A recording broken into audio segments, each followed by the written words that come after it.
Hoy vamos a hablar de un tema del cual tengo preguntas muy frecuentes y es una enfermedad que puede causar muchísimas dificultades para el movimiento.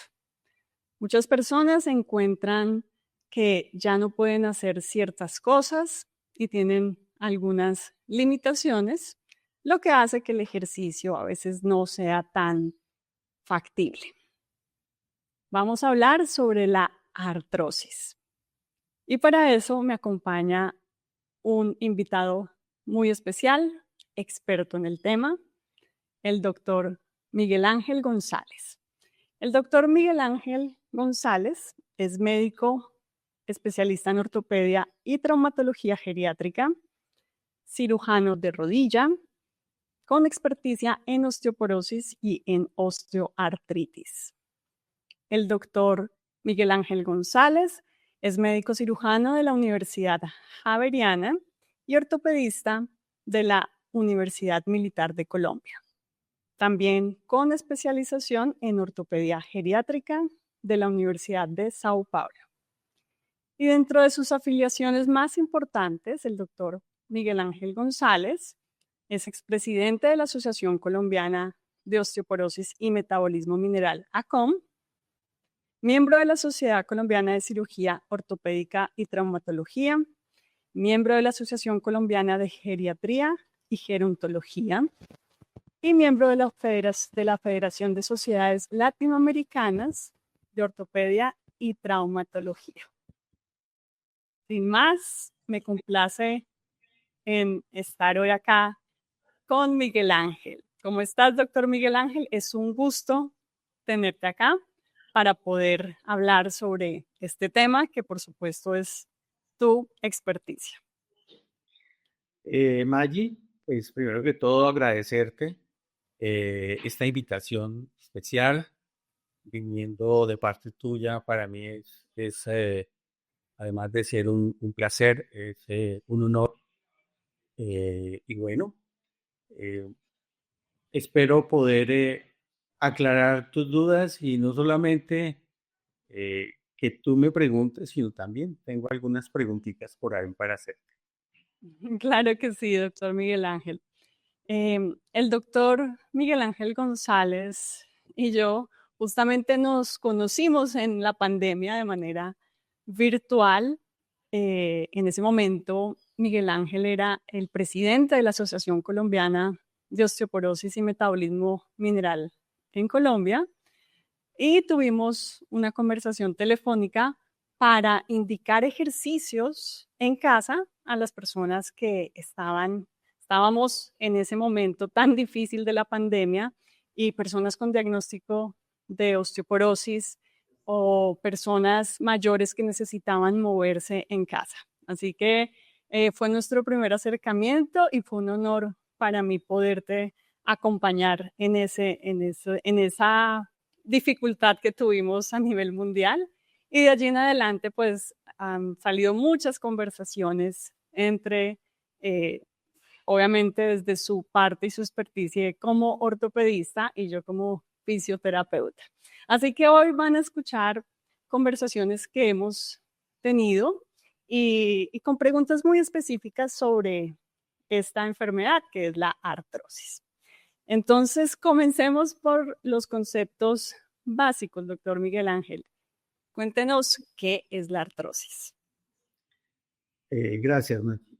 Pues mira que tú en la presentación que hiciste mencionaste la palabra osteoartritis, que en realidad es como debería mencionar. En inglés se menciona la osteoarthritis. Eh, la artritis para nosotros es muy similar, tanto la que se produce como una enfermedad autoinmune, eh, conocida pues como la artritis reumatoidea, que no es la única. Y de ahí que pues en español se maneja más el término artrosis.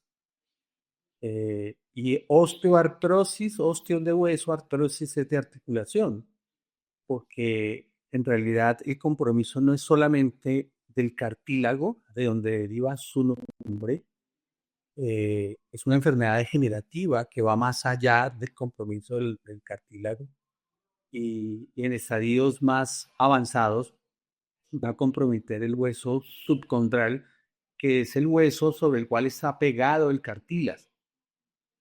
Eh, y más allá también compromete la sinovial, que es una membranita que hay en todas las articulaciones, que es la que produce el líquido sinovial, que es el líquido que favorece y permite que las superficies de cartílago de los extremos de los huesos pues puedan deslizarse y mantener el movimiento.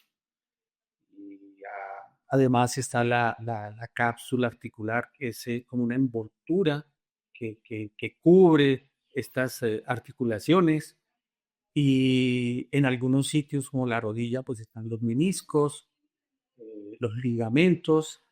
Entonces la osteoartritis es esa enfermedad degenerativa que compromete todo ese conjunto de estructuras que está también asociado a unos cambios producidos por el envejecimiento, en la cual el cartílago se adelgaza y pierde esa capacidad de elasticidad y de absorber la carga y se vuelve más frágil y más susceptible de tener lesiones y procesos pues de ruptura de esta estructura que es el cartílago.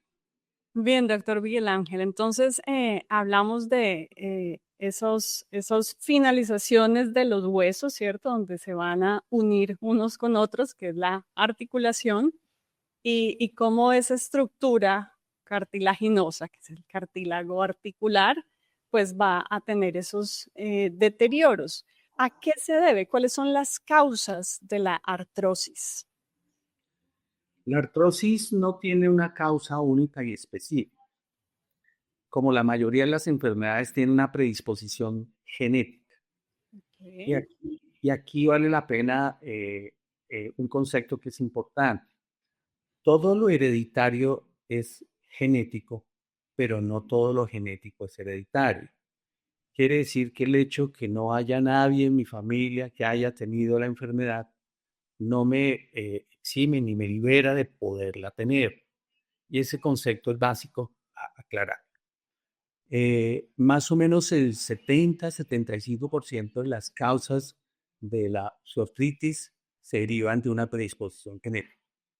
Pero también hay otras causas, como lo mencioné en la pregunta anterior, el paso de los años, el envejecimiento, que causa los efectos que mencionamos. Hay otras circunstancias también como es el sobrepeso y muy especialmente la obesidad. Y en este punto también es interesante emplear el concepto que tuvimos durante mucho tiempo, que era que la artrosis derivada y sobrepeso era por la sobrecarga que la articulación o las articulaciones de soporte tenían que pues, enfrentar. Eh, Hoy en día es claro que ese exceso de grasa que tienen los pacientes obesos produce una serie de sustancias proinflamatorias. Y entre esas sustancias hay unas que degradan, quiere decir, destruyen el cartílago articular. Por eso no solamente se compromete la rodilla o la cadera o la columna, sino también hay un compromiso de las manos en los pacientes obesos. Hay otras causas como son las causas postraumáticas. Los pacientes que tuvieron fracturas que comprometieron la articulación, por ejemplo, los accidentes de moto que producen fracturas en la rodilla, bien sea en la tibia o en el fémur, y tiene un compromiso, una extensión de la articulación, o en la cadera, o en el tobillo, o en la muñeca, o en el hombro.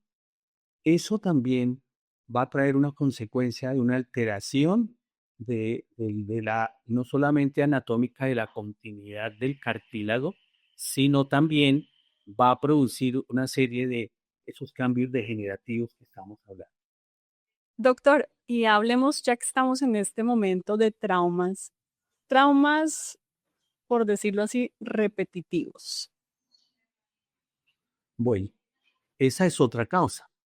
que tal vez no la mencioné, que es el impacto repetitivo.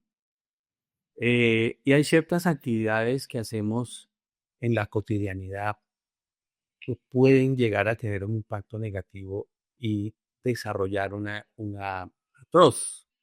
Por ejemplo, el subir y bajar escaleras de manera continua, eso puede tener una repercusión en su orden, mayor impacto en rodillas, en columna y en cadera. El impacto continuo en superficies duras también es otra cosa que puede llegar a producir este efecto.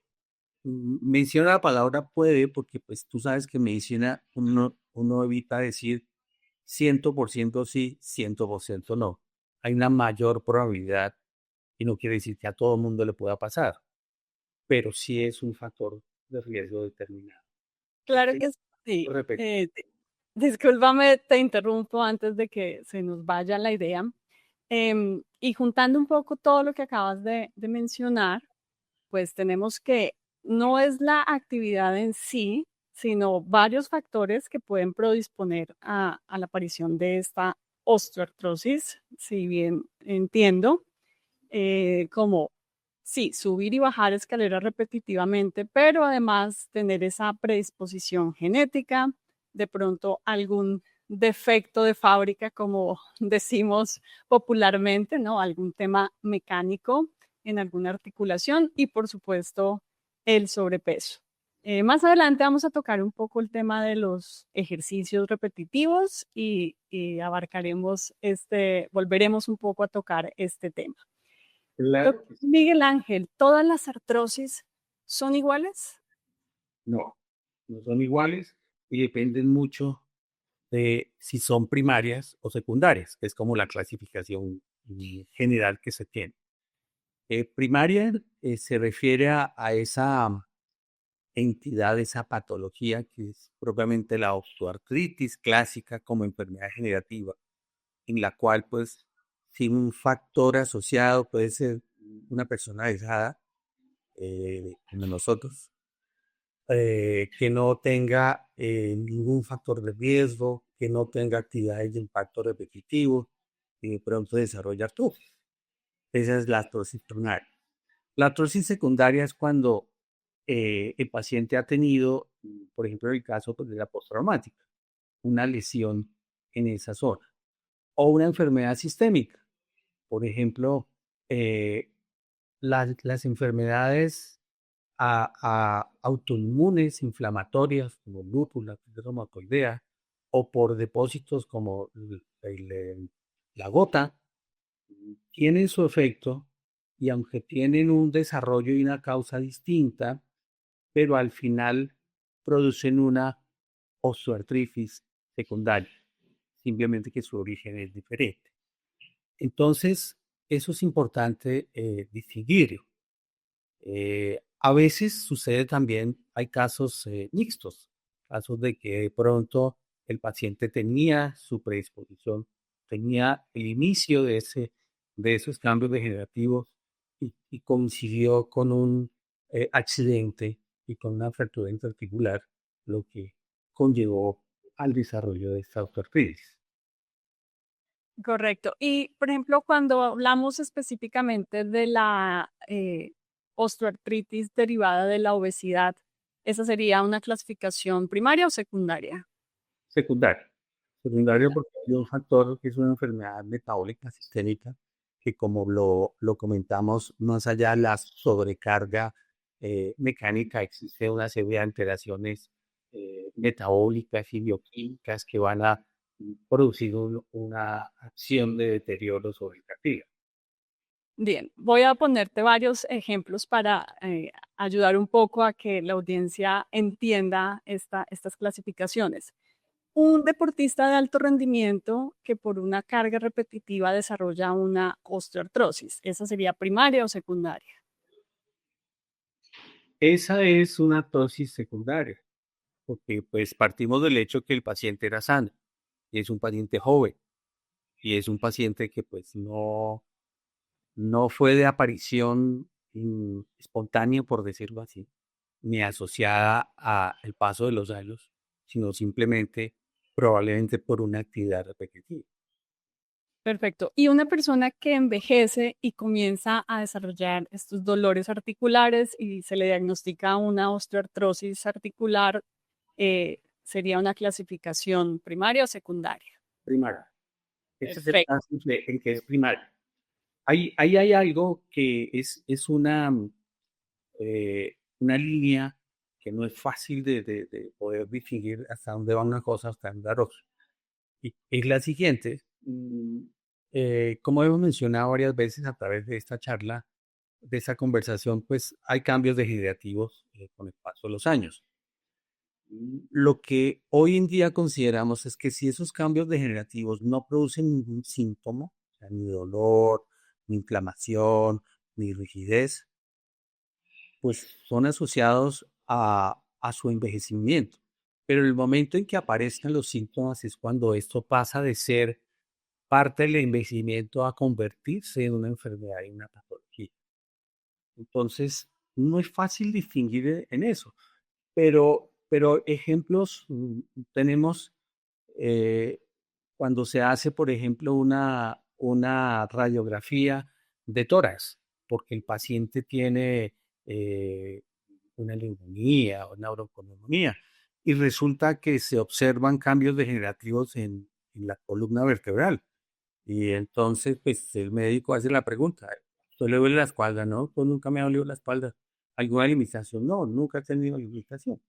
Entonces, ahí uno no podría hablar o no debería hablar de una enfermedad, simplemente de los cambios degenerativos asociados al envejecimiento, pero que no han progresado a punto de la enfermedad.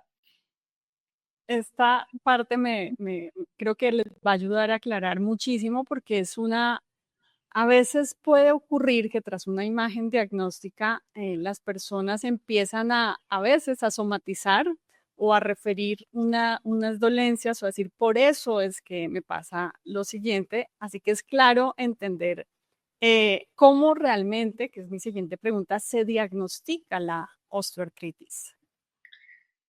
La osteoartritis principalmente se diagnostica en base a una evaluación médica, clínica adecuada.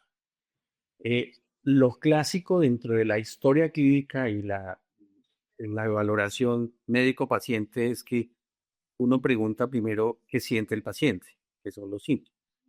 Luego pregunta qué antecedentes tiene, qué enfermedades ha tenido, qué cirugía le han hecho, qué traumas ha tenido, qué medicamentos consume. Luego los antecedentes familiares. Bueno, ¿y en tu familia qué tipo de enfermedades ha habido? Y seguidamente hace uno la evaluación física. Uno va, hace la inspección, observa, hace la palpación, toca zonas de dolor, zonas de inflamación. En la inspección ve uno si hay deformidades, si está más grueso, si está más delgado. Y la función, o sea, si dobla, si estira completamente. Y obviamente si hay dolores, y en qué movimientos y en qué zonas hay. Entonces, eso es lo primero que le da a uno esa presunción diagnóstica de una enfermedad, de la osteoartritis. Luego ya utiliza algunas imágenes que son las ayudas diagnósticas. Y lo que más utilidad, y ahí quiero hacer énfasis, en la radiografía. ¿Por qué hago énfasis? Porque desafortunadamente incluso dentro de colegas se ha extendido la creencia de que lo único que sirve para valorar las articulaciones y los huesos es la resonancia y que pues, para qué tomarle una radiografía porque eso no sirve. Resulta que eso no es así. La mejor imagen para evaluar seguimiento de progresión de la artrosis es la radiografía sí. Y eso es importante y por eso lo quería así como recalcar, porque muchas veces los pacientes son los que piden, doctor, ¿verdad que me solicita una radiografía? Si es que eso no se ve, eso no sirve. Pídame una resonancia una vez. Entonces, eh, obviamente con frecuencia hacemos resonancias porque como hemos hablado, pues no solamente está el compromiso del cartílago, del hueso subcondral, de los meniscos, todo esto, y con frecuencia también lo solicitamos, pero eso no excluye la importancia de la radiografía. En algunos casos la tomografía puede ser también de utilidad La ecografía, que cada vez la estamos usando más en ortopedia, tiene sus indicaciones de pronto para ver si tiene alguna colección. Es un examen que es mucho más ágil, más rápido, dinámico. Tiene también, que no quiere decir que, pues, que a todo mundo haya que hacérsela y que sea, pues, para todos los casos. No existe un examen que te diga, así como, por ejemplo, está la prueba de la tuberculina. Entonces, si te hacen la prueba de la tuberculina, entonces tú tuviste tuberculosis o no tuviste. No, no existe. No hay un positivo y un negativo. No, no. Es la reunión de todo eso que hemos estado hablando estos últimos minutos, de síntomas, signos, o sea, lo que encuentra el médico, y además si hay o no hay unas imágenes. Que eso también vale la pena aclarar una cosa. Dentro de los cambios que ha habido en la última década, un poquito más, respecto a la osteoartritis, es la importancia y el énfasis que hay que hacer en el diagnóstico temprano, porque a veces los médicos esperamos a que aparezca algo en la radiografía. Entonces resulta que el paciente consulta por un dolor de rodilla que puede ser que no ha sido muy fuerte, todo, pero lo tiene. Y tomamos una radiografía y no sé, es mayor cosa. No, mira, eso no tiene. Y resulta que puede ser el primer aviso de que estás haciendo una osteoartritis. Y ahí, seguramente vamos a hablar más adelante, el diagnóstico temprano hace una diferencia en cuanto al manejo de esta enfermedad. Entonces, resumiendo, la parte clínica es lo más importante en el diagnóstico. Correcto, doctor. Sí, esto creo que es muy importante de entenderlo, ¿no? La importancia de esa valoración por un médico especialista como el doctor Miguel Ángel González para que puedan realmente hacer ese seguimiento y esas pruebas para entender lo que está pasando en esa articulación y como bien dice el doctor Miguel Ángel, ya se hacen los diagnósticos por imagen, pero todo es ese conjunto y no solamente ligarnos a lo que nos está mostrando una imagen. Y lo último que menciona sobre cómo una persona empieza a presentar síntomas, aunque en imagen aún no se vea nada, esa parte preventiva como es de importante, ¿no, doctor? Y creo que es algo de lo que hablamos muchísimo cuando tenemos nuestras conversaciones. Para continuar un poco con lo que llevamos, ¿cuáles serían entonces las opciones de tratamiento que existen, pues muy en general para la osteoartrosis, para la artrosis? Otro cambio que ha habido del manejo que se hizo durante muchos años en esta enfermedad es el concepto de manejo multimodal. Y en términos sencillos significa que hay que hacer varios opciones de tratamiento para obtener un verdadero impacto en el control de la enfermedad. Y hago énfasis en varias cosas. Uno, en la palabra control de la enfermedad. A hoy, desafortunadamente, es una enfermedad crónica degenerativa que no hemos encontrado cura, pero sí hay opciones de manejo para controlarla. ¿Y qué es control? Tener menos dolor, menos inflamación, mantener la movilidad de las articulaciones y retardar el progreso de la artrosis. En ese orden de ideas hay que analizar, primero, qué causas secundarias pueden estar asociadas. Entonces, si una es el sobrepeso, pues hay que bajar de peso. Cosa difícil y seguramente sería motivo de otra conversación contigo, es lo difícil que es bajar de peso. Y yo he optado por decirle desde hace unos años a mis pacientes, que la mayoría son pacientes mayores, cuando están en sobrepeso, de entrada busca un acompañamiento profesional, porque realmente después de los 50, por más buena voluntad que se haga, por más dietas que se hagan, incluso por más ejercicio que se haga, es muy difícil bajar de peso. Entonces a veces se pierde mucho tiempo en eso. Entonces, el acompañamiento profesional. Entonces, control del peso, fundamental. Se evalúan actividades de impacto. Entonces, si el paciente es asintomático, pues uno comienza a llamar la atención, suba y baje menos veces escaleras. Procure hacer lo mínimo necesario. Camine, haga algún tipo de ejercicio porque otra cosa importante, entre más quieto esté la persona, más dolor va a tener. O sea que el hecho que uno tenga una osteoartritis no significa que tenga que quedarse quieto, no. Probablemente haya que evaluar de manera individual qué ejercicios puedes hacer, que hay muchos y ahora hablaremos con Maggie, y qué ejercicios sería mejor pues tener alguna restricción de ellos. De manera que entonces estos estilos de vida son fundamentales.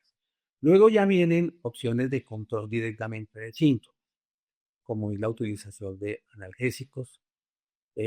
Los antiinflamatorios es un medicamento que se usa con mucha frecuencia. La gente toma Advil, que es ibuprofeno, como tomar acetaminofén. Y resulta que ibuprofeno es un antiinflamatorio que tomado de uso continuo puede acarrear ciertos problemas gástricos y renales. Entonces hay que ser cuidadoso. No es que no se deba tomar, pero hay que ser cuidadoso. Incluso la acetaminofén también. Y hay otras opciones que son los que se llaman los nutracéuticos. Nutracéuticos son unas sustancias que no son medicamentos, pero que tienen un efecto benéfico en cuanto al control de síntomas de artrosis. Y tal vez los más conocidos son la glucosamina, está el colágeno, que está muy en boga desde hace varios años. Y de ahí para adelante pues están los ácidos grasos como el omega 3. Últimamente que se habla mucho del magnesio, hay gente que también considera que el magnesio puede usarlo. Hay una cantidad de cosas que se utilizan y no tienen una evidencia específica hablando de tratosos, probablemente para otras cosas. Hay sustancias que cada vez tienen más evidencia como la cúrcuma en cuanto al control de los síntomas. Y todo esto básicamente es porque tiene un efecto antiinflamatorio. Y aunque la enfermedad de la osteoartritis es degenerativa, pero tiene un componente inflamatorio. Lo que pasa es que el componente inflamatorio es diferente al de las enfermedades autoinmunes, como lupus o la artritis reumatoide. Porque antiguamente se hablaba de que era inflamatoria o no inflamatoria, pero resulta que la osteoartritis degenerativa, como la que estamos hablando, sí tiene un componente inflamatorio. Y ya cada vez estamos utilizando a más tempranos estadios, momentos de la enfermedad, sustancias para aplicar dentro de las articulaciones, como el ácido hialurónico. Cada vez hay presentaciones de concentración, de enlace cruzado, de derivados de una cosa. Bueno, hay diferentes y efectivamente yo creo que la mayoría son útiles, pero hay que saber a dónde se quiere aplicar. Esa es como la parte primaria del manejo. Entonces, hay otras cosas, pero pues ya son para casos específicos, o intervenciones quirúrgicas y bueno, otras cosas que en algún momento lo podríamos mencionar. Perfecto, doctor. Entonces, sintetizando un poco, tenemos ese manejo multimodal donde esa primera parte es necesariamente el estilo de vida, revisión en esos estilos de vida, llámese que tenga una condición, una enfermedad como la obesidad o una persona que puede no tener obesidad, pero puede tener algún trauma repetitivo en el que tendríamos que hacer algunos ajustes para evitar el progreso de la enfermedad. Mencionaste algo del ejercicio que ya vamos a tocar un poco más porque acá viene esa controversia, ¿no? Y esa es una de las limitaciones que yo más encuentro en las personas. La indicación médica es, tienes que hacer ejercicio, ¿cierto? Ya sea por bajar de peso y mejorar esos dolores articulares y que la enfermedad de la articulación no progrese.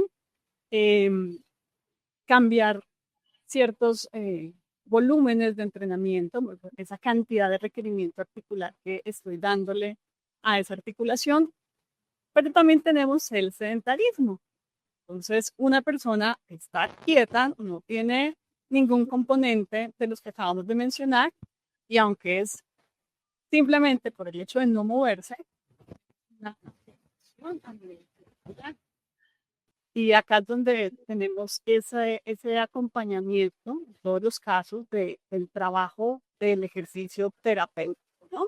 Porque al limitarme el dolor, entonces, para algunos es una excusa para no movernos, para otros el movimiento empeora los síntomas, tal vez por el tipo o la manera que estoy produciendo el movimiento.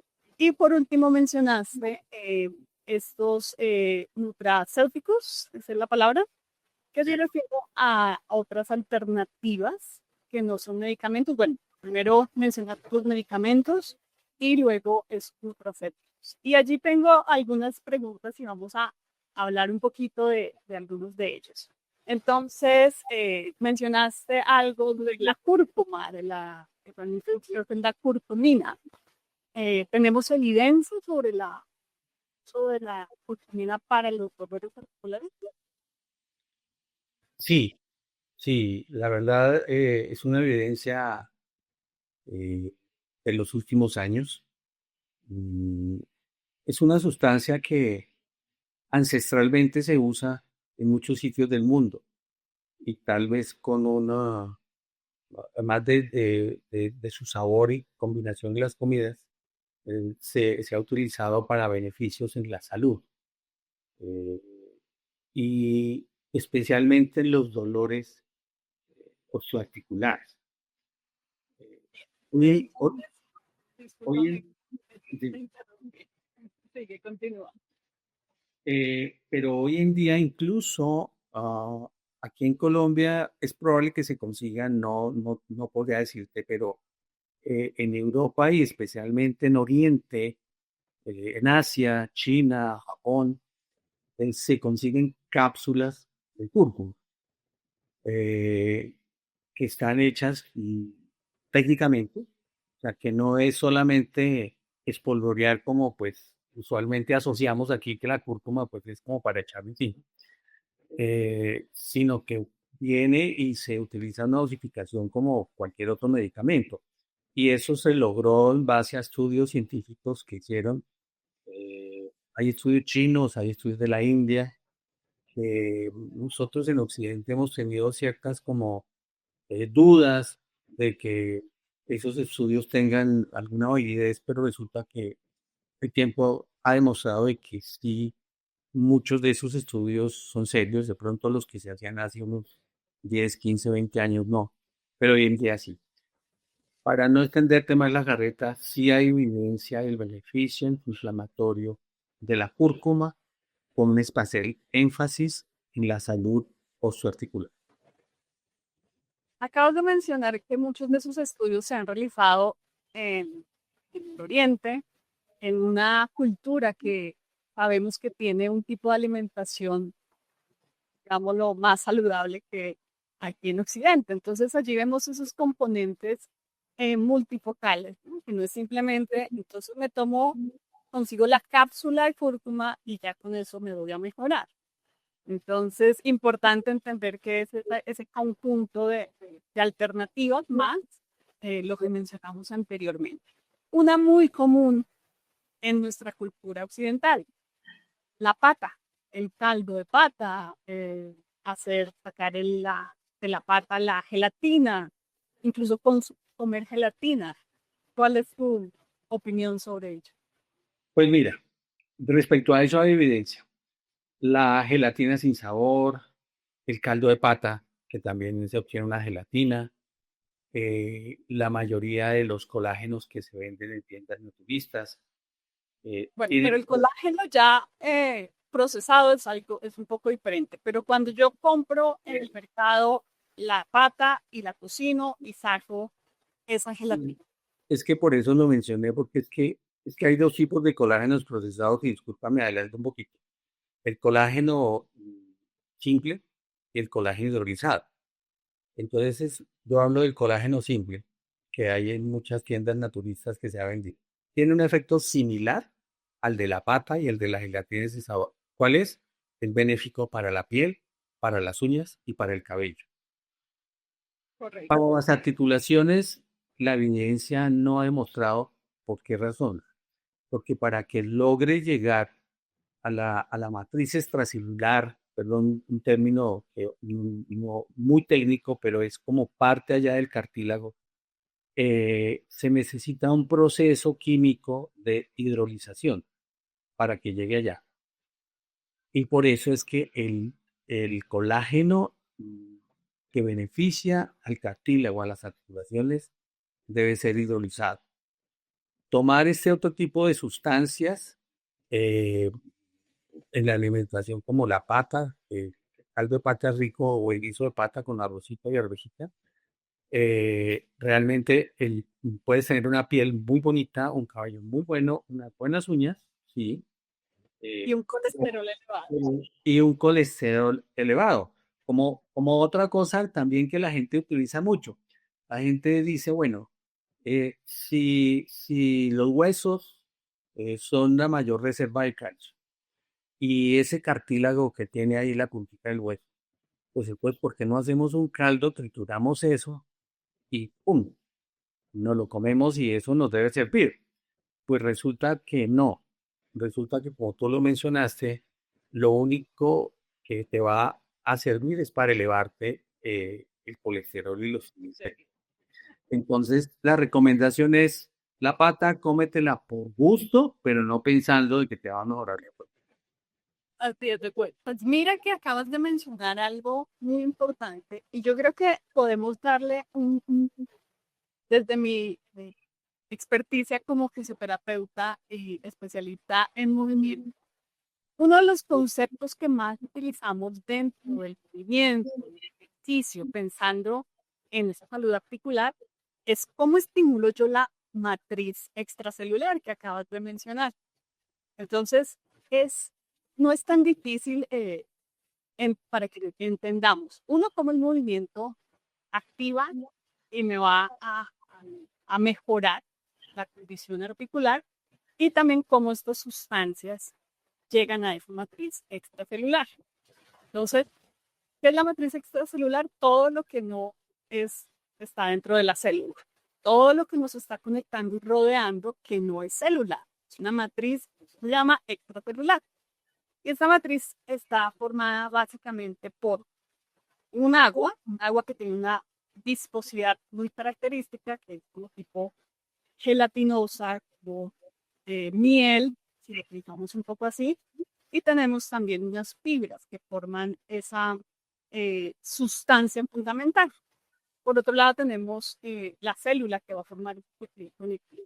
Entonces, eh, ¿qué pasa en este líquido que nos está rodeando? Imaginémonos que somos unos muñecos de gel andante. ¿Cómo estimulo yo o qué es lo que encuentro en esa sustancia fundamental? Encuentro unos tipos de proteínas y de carbohidratos. Esos carbohidratos se conocen como los GAGs, como los proteoglucoaminoglicanos. Y allí tenemos también un polisacárido muy mencionado que se llama el ácido hialurónico.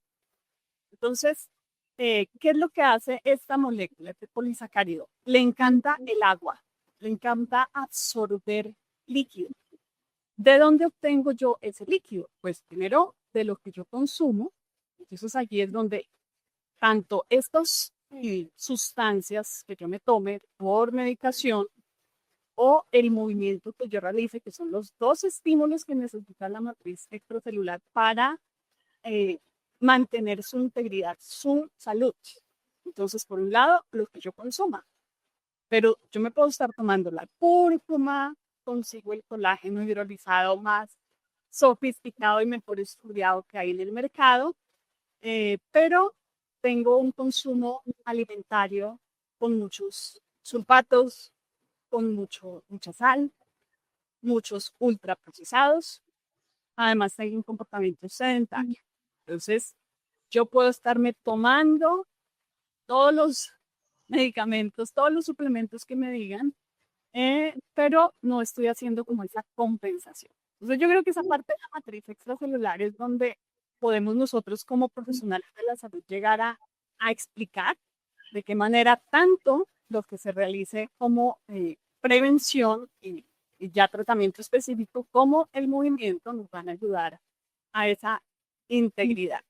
Entonces quería hacer este paréntesis porque ya que lo mencionaste, creo que es muy interesante para poder hablar sobre los nuevos tratamientos.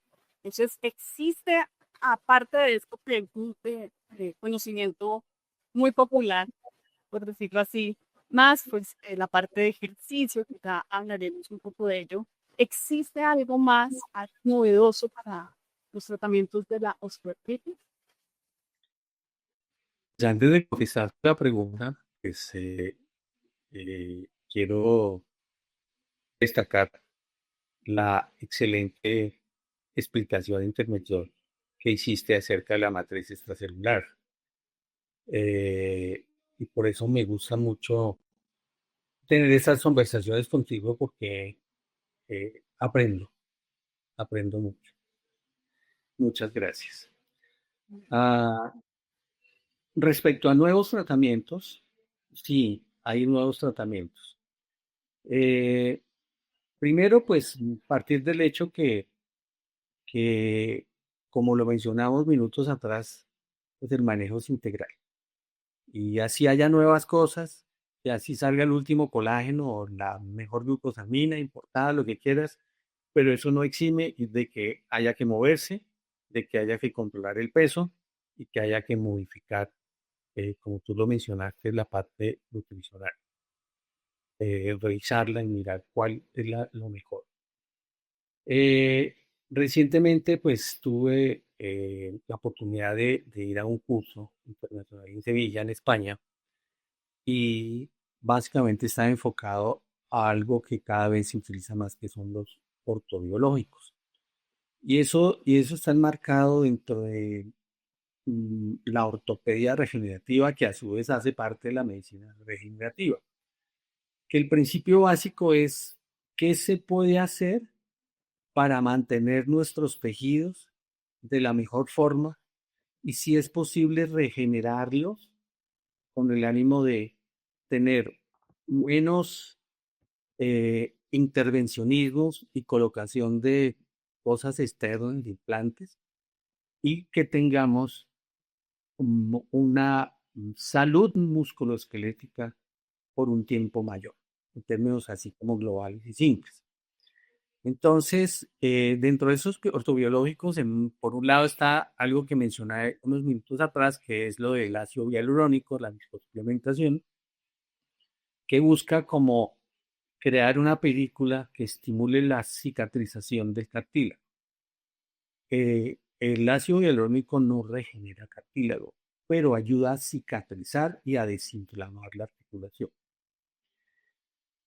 El plasma rico en plaquetas, que a su vez tiene otro tipo como de dimensiones, que están los exosomas,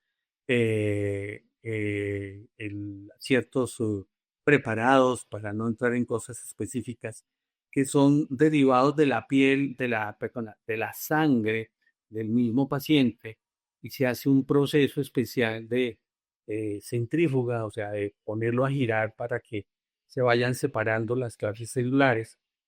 Eso también tiene una evidencia como una alternativa.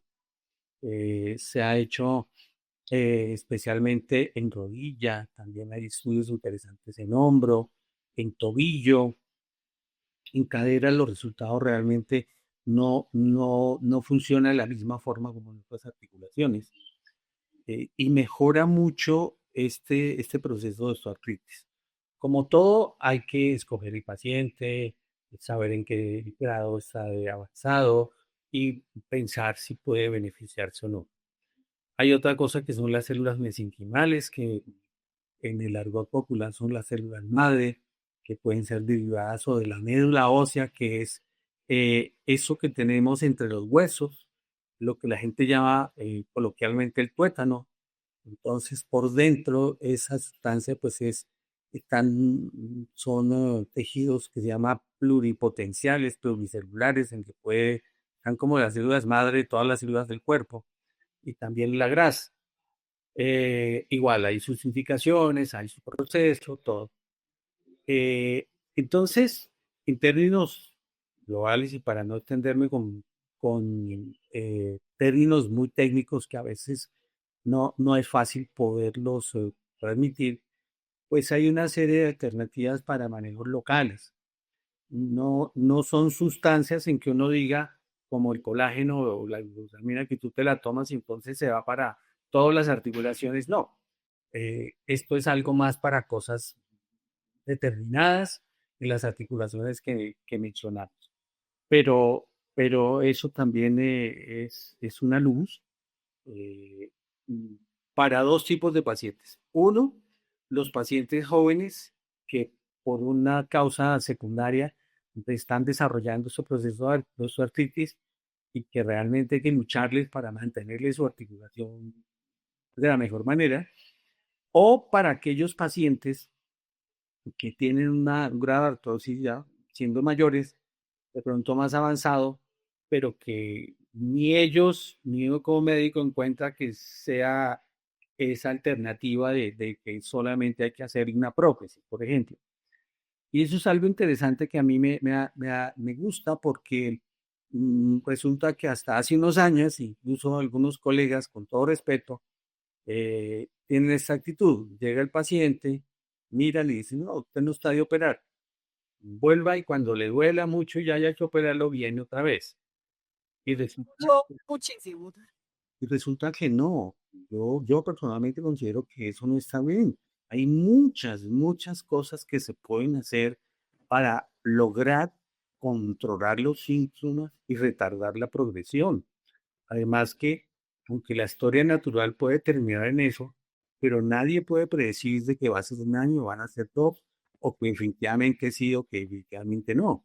Entonces, yo no concuerdo con ese tipo de manejo, que algunos colegas lo hacen, y por eso se están usando este tipo de alternativas que son benéficas, que estando bien indicadas nos puede traer una buena probabilidad de que funcione. Entonces, mira que sí hay cosas nuevas. Ahora, viene la otra discusión incluso desde la ciencia, quienes dicen, pero eso no cura la artrosis, igual la artrosis va a seguir. Pero es que si a eso nos vamos, pues ninguna enfermedad se cura. ¿Y qué significa hasta la muerte? De la Si tiroides. yo me muevo, entonces si me muevo me duele, pero si no me muevo no me alivia. Entonces es lo mismo, ¿no? Es un poco ese discurso Claro, afrontado de, entonces no intervengo y tengo que esperar hasta el final. Allí es donde es tan interesante este enfoque claro. multidisciplinario y multimodal de condiciones, enfermedades como la osteoartritis. Además que hay una cosa, Maggie. Resulta que para tú bajar de peso necesitas tener un control en la alimentación y hacer ejercicio. O sea, ejercicio sin dieta no funciona, y dieta sin ejercicio tampoco. Pero resulta que si tú ya tienes una artrosis, pues debes crear una condición de que el paciente tenga menos síntomas y pueda hacer su ejercicio. Y mira que ya hace rato estaba con ganas de decir una cosa que podría mencionar, el movimiento. El principio básico de la ortopedia es movimiento es vida y vida es movimiento.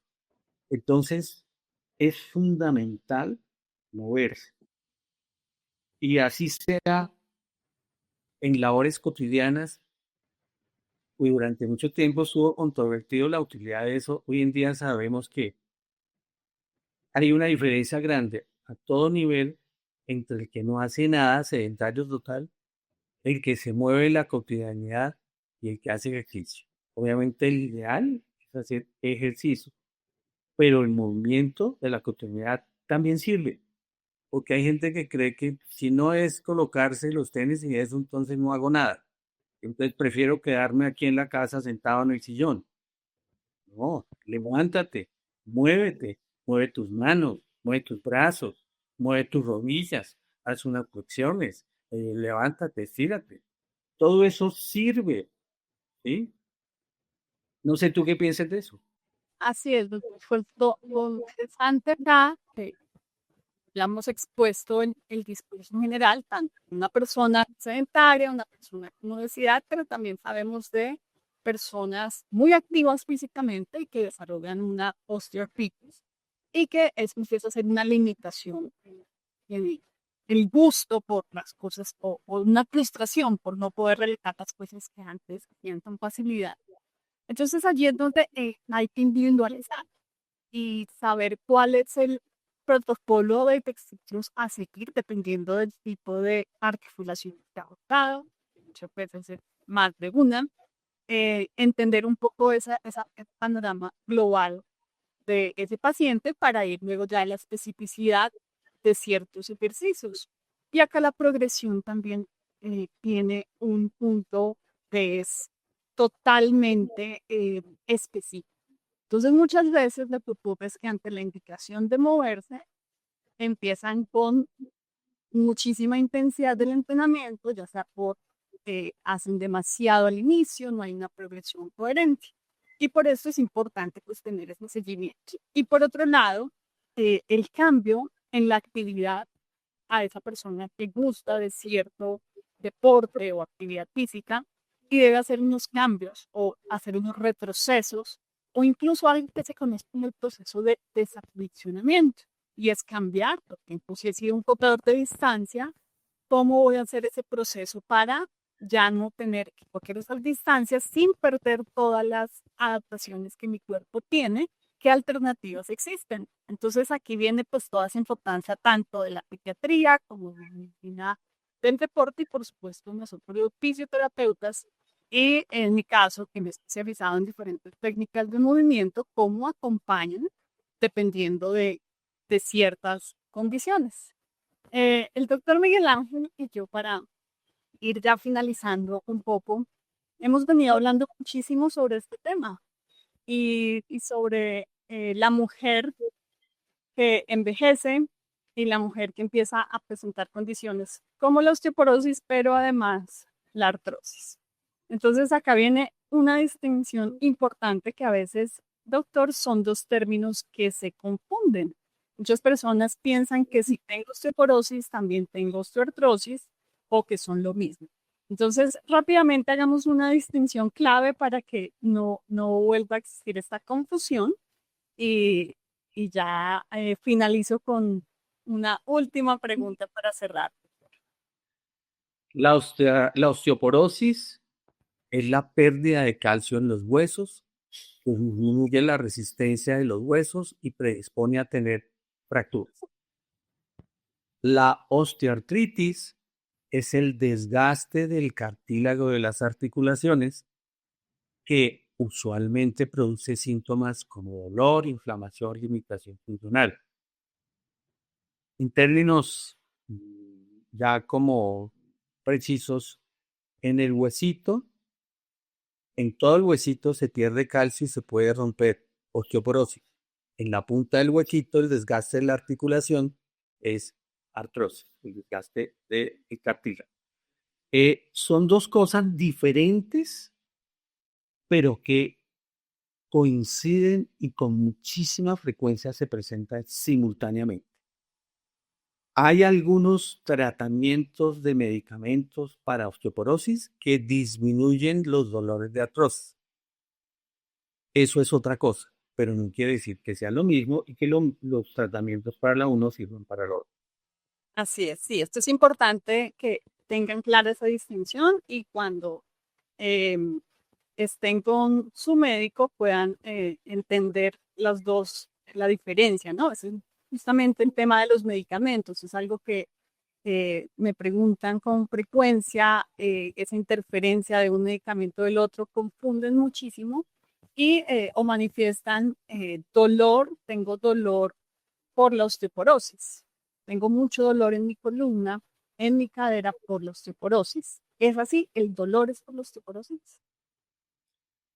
La osteoporosis tradicionalmente se considera que no produce dolor salvo que el paciente se fracture. Sin embargo, en pacientes que tienen unos niveles muy bajos de densidad mineral ósea de sus reservas de calcio, no es raro ver que tengan dolor de espalda y que cuando reciben un tratamiento para la osteoporosis, esos dolores mejoran de manera importante. En conclusión, la mayoría de los pacientes no tienen dolor por osteoporosis, pero algunos pacientes sí pueden presentar como dolores óseos generalizados, inespecíficos o dolor de espalda, usualmente. Así es, y por eso la importancia de la individualización de cada caso, ¿no? Bueno, doctor Miguel Ángel, aunque hay mucho más por hablar sobre este tema, está también dentro del tratamiento, mencionaste algo de la cirugía, pero fue muy rápido. Pero yo creo que hay muchas dudas que la audiencia nos puede dejar acá en los comentarios y se pueden, por supuesto, comunicar contigo. Cuéntanos un poco los canales de comunicación que tienes, cómo te pueden contactar para poder tener esa asistencia de parte y ese tratamiento de parte de un especialista como el doctor Miguel Ángel. Gracias, Maggie. Pues mira, yo tengo mis redes sociales que están en Instagram, TikTok, Facebook, y figuro como DR, doctor González Reyes. Es el mismo nickname en todas las redes sociales. Y mi página web, www.drgonzalezreyes.com, y a través de esta página selecciona pues el agendamiento y una cita. Entonces, Gracias. con mucho gusto, creo que nos queda un poquito, yo creo que antes de terminar, y ahí sí como viene la contrapregunta, de, del ejercicio, que obviamente daría como para una conversación larga también, pero yo creo que sería como algo bueno como para redondear y finalizar este conversatorio tan agradable contigo, porque la gran inquietud, y tú lo mencionaste varias veces, es eh, si me duele, no hago nada, y con la artrosis, ¿por qué me tengo que mover? Entonces, yo partí de un precepto nuestro que es movimiento es vida, vida es movimiento. Y otro concepto es que si te quedas quieto, vas a tener más dolor y más limitación.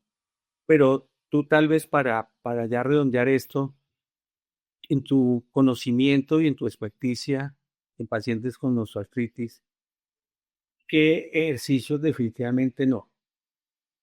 Bueno, de igual manera como cuando se hace la valoración médica, hay que decir que hay un depende del tipo de ejercicio, no hay una fórmula ni hay un ejercicio mágico para cada articulación, pero en general lo que trabajamos es algo que llamamos los grados de tolerancia articular.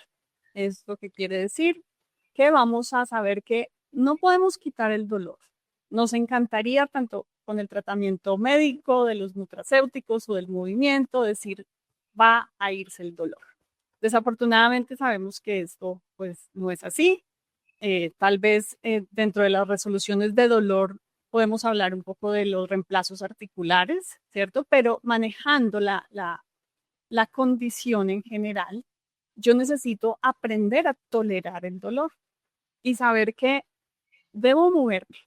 Entonces siempre vamos a tener como una escala en donde vamos a hablar, no queremos que el dolor sea 10, ese máximo dolor que te produce el movimiento, pero sabemos que podemos tolerar entre un 3 a 5 en esa escala análoga numérica, ¿no? Donde yo te digo que 0 es el mínimo dolor y 10 es el máximo. Entonces, saber que entre 3 y 5 podríamos llegar a hacer ciertos movimientos.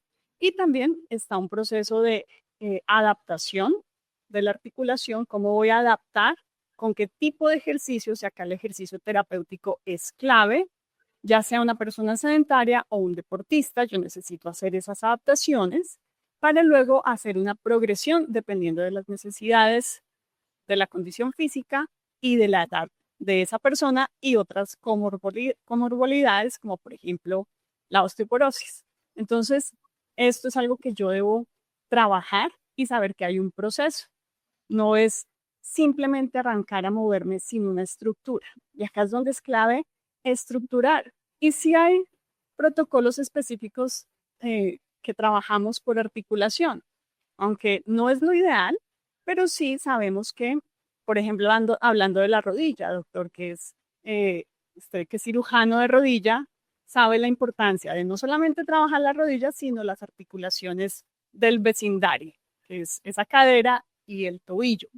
Entonces, todo esto es como un camino de tratamiento que es largo y que la idea es que las personas puedan incorporar el movimiento en su vida y mantenerlo, no que sea algo que me cause más limitación, que me haga abandonar el movimiento y pues empiezo a tener peores condiciones de salud en general. Así que es un proceso de paciencia que se puede lograr, que sí hay mejoras, si hay personas que tienen muy buenos resultados, e incluso si se llegase a la cirugía en algún momento, sabemos que el fortalecimiento, la adaptación de los tejidos y ese seguimiento es clave para el éxito de la cirugía. Entonces yo creo que con eso resumo un poco el discurso de los protocolos en general del tratamiento de la osteoartritis. Perfecto. Dos palabras que me quedan de lo que acabas de decir: individualizar y estructurar. Creo que eso es fundamental. Así es, y para todo. Muchas No, doctor Miguel Ángel, ha sido de verdad un honor que nos acompañes el día de hoy y haberte tomado todo el tiempo en esa agenda tan atareada que mantienes para hablar abiertamente de muchos temas sobre la osteoartritis, sobre todas estas posibilidades de tratamiento. Nos hablaste desde el diagnóstico hasta lo más novedoso, como mencionaste, acabas de llegar de España, de hacer un curso en esos tratamientos recuérdame el nombre, de tratamientos regenerativos. Sí, ortopedia regenerativa, tratamientos ortobiológicos. Correcto, que es un camino también muy interesante para poder seguir ayudando, que es lo que hacemos los profesionales de la salud, ¿verdad? Estar allí para ayudar a toda la población que llega a nuestras manos, por decirlo así. Y pues yo creo que todos estos espacios nuevos de comunicación son muy importantes y espero que podamos tener más conversaciones. Seguramente nos veremos pronto en congresos y en otras actividades académicas y ojalá también nos vuelvas a acompañar aquí para revisar otras condiciones o hablar de otros temas tan interesantes. Doctor Miguel Ángel, muchísimas gracias de verdad. El gusto ha sido mío y el honor ha sido mío. Gracias por la invitación, por tus palabras, y cuando lo estimes, volver a acompañarte en esta conversación con todo gusto. Muchísimas gracias, doctor. Bueno, ha sido de verdad un honor tener al doctor Miguel Ángel González aquí. Espero que esta conversación, que fue larga, va a quedar, por supuesto, aquí a su disposición para que puedan escuchar. Quedan todos los contactos del doctor Miguel Ángel González para que puedan hacer consultas en dado caso. Y, por supuesto, el agradecimiento por estar escuchándome aquí en el canal. Por supuesto, no se olviden suscribirse en el canal para que no se pierdan de toda esta valiosa información, y por aquí les dejo otros videos que seguro son de su interés. Nos vemos la próxima. Chao, chao. Besos.